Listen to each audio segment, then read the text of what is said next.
Hey guys, it's Cameron here with Emerson Property Management. Every week I bring you tools, tactics, strategies, lessons I've learned, things that have helped me build up a sizable portfolio in about 2 years and now manage that portfolio. Today I want to talk about an article I read. It was a new report from Experian. Now, this is a little bit old because I filed this away and I'm just now getting back to recording, but it's more pertinent than ever.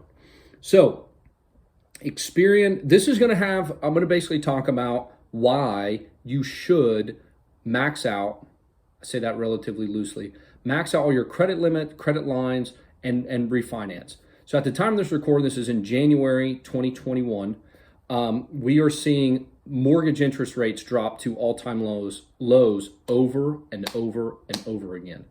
And this article kind of comes back to something that I always try to coach and educate people on is your credit score is extremely important. I really don't give a shit what Dave Ramsey says about you don't need a credit score.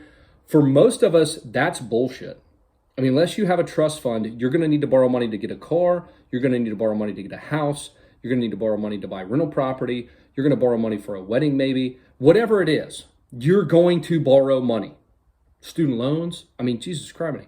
So it's pretty preposterous to say that I don't give a shit about my credit score because a point or two on your mortgage, meaning 1%, people who have an 800 credit score might get a 3% mortgage, and people who have a 700 credit score might get a 3.5 or 4% mortgage. That's tens of thousands of dollars over the life of a loan.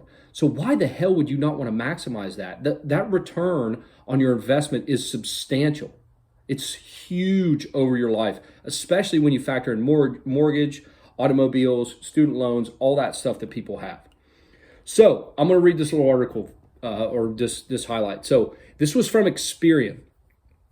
They found that on average, the FICO score in the U.S. reached an all-time high in 2019 of 703 points, up from 701 a year before and 14 points higher than back in 2010.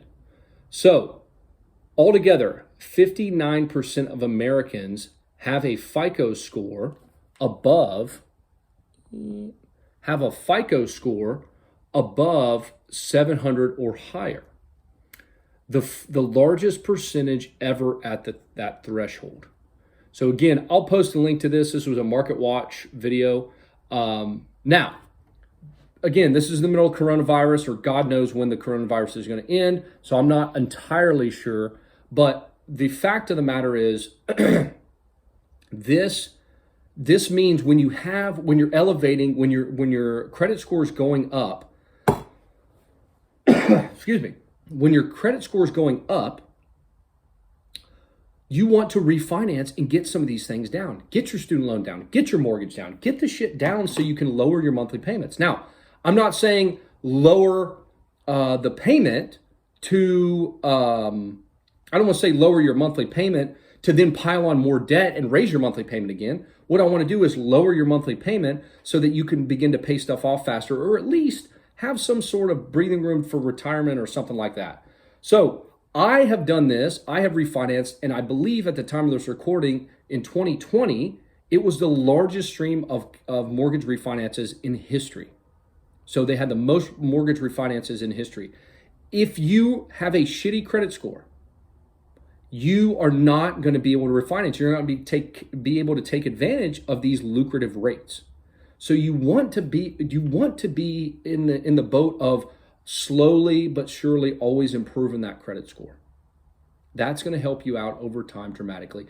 Even if you don't use it, even if you go the Dave Ramsey method and do the envelope method, cut up the credit cards, don't pay cash for everything, don't you want to at least have the option? I mean, when they're doing, and I'm not a big proponent of buying new cars, but even when they're buying a new car and you're looking at a 0% interest rate, that's only available for the people with 800 credit scores or 750 and above, whatever. So some good news, a lot of Americans seem to be paying off some of this debt and establishing a better credit history, because it's 59% of Americans have that. 59% of Americans have a FICO above 700.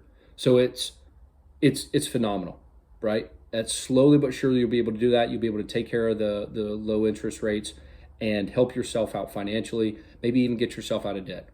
One other bit or little tidbit that I think is extremely valuable here is that when you guys have, when you expand, so if you guys have ever, I've got another video I put together for some book recommendations for investing. One of them is Set for Life by Scott Trench. He's the CEO of Bigger Pockets at the time of this recording. He talks about investing in real estate from a place of financial strength. And I couldn't agree with him more. I see people who ask about, hey man, I've got no money, I've got nothing. But I want to get into real estate. No. I didn't have much money when I started, but I invested with a place of financial strength. I didn't have much cash, I should say. I was contributing to my 401k. I was maxing out my Roth IRA. I had a 700 and some credit score even when I was first out of school. I paid all my student loans on time and got those down. I came from a place of financial strength, and I think you will be a much better investor if you invest from a place of financial strength. So when you build up your position of financial strength, I think it's advisable. Again, this is in Cameron's world. This may or may not work for you, but increase your credit limits. Go to your credit card company and say, I want to increase my credit limit. They may ask you for some information, or why. Just say, because, I might have a big purchase. Maybe we're taking a vacation or doing something. I always get annoyed that they ask, but still, just tell them whatever you need to tell them to get the limit up. So even though you might have a $5,000 credit limit and you don't think you're going to use it, you don't even use it, you pay it off every month, you don't use it, just ask them to take it to 10.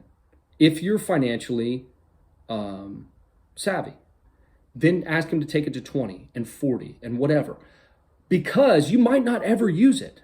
You might not ever use it, but you want to have that option. If shit totally hits the fan and you come into some hard times for whatever reason, I'd rather have a huge credit limit that I can start chipping away at or use basically than a low limit.